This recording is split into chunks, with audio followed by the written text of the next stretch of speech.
Enterprise of Lauderdale, Bulacan. And today, may tanong po sa atin, bakit daw may lasa yung tubig nila, purified naman yung binibenta nila? Okay, number one, dapat alamin mo muna kung ano yung TDS ng tubig mo. Pag ang TDS ng tubig mo ay 0 to 10 o 10 below, ibig sabihin purified yon. At pag sinabing purified, dapat walang lasa. Ngayon, kung 10 ang TDS mo tapos may lasa, maaring sa paghuhugas ng galon, merong natirang sabon, o merong naglagay ng juice, o merong ibang chemical dun sa galon kaya nagkaroon ng lasa. Pero yung 10 below na tubig, ang TDS, hindi pwedeng magkaroon ng lasa yon. Okay, so 1 point yun. Number 2, may nangyayari na pag dineliver mo, yung pala hinahaluan ng iba, maaari nung kasambahay o nung driver na nag-deliver, pag tinids mo, hindi na siya 10. Yung nasa shop mo 10, pero yung binalik sa'yo 25 o 50 na yung TDS, so ibig sabihin pinalitan o nahaluan yung tubig.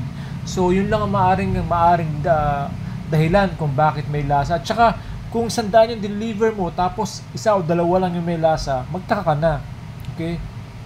So tandaan po natin mga water refilling station owners, ang unang basehan natin, dapat check mo yung TDS ng tubig, and then ang second na basihan, kung 10 below yung tubig mo, TDS, dapat tama yung palit mo ng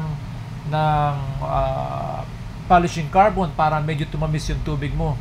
Okay? So yun po ang pag-aalaga ng water station ninyo in terms sa lasa niya. Okay? So kung meron pa po kayong tanong, i-record po natin, and then sasagutin po natin sa YouTube channel natin na to. So medyo busy po tayo, so hindi ako makapag-gawa ng video. So siguro ganito na lang muna, makiklip tayo, and then sisimulan natin sagutin yung mga tanong ninyo regarding sa water refilling station, kung paano ko kayo matutulungan. Okay, I'm Richard Enriquez, Water Equipment Enterprise. Sa Lauderdale, Bulacan po kami, tapat lang po ng Watermart. Baka may kailangan kayong mga PET bottle, slim, container parts. Nagpiprint din po kami ng mga bote, ng mga galon. Meron po kami dito, gumagawa kami ng printing, and then vending machine, meron po tayo.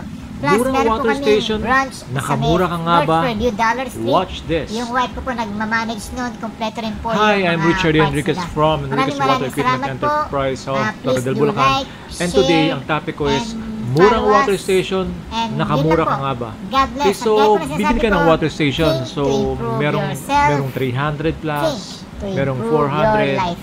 merong God 210, at merong mga 150 na water station.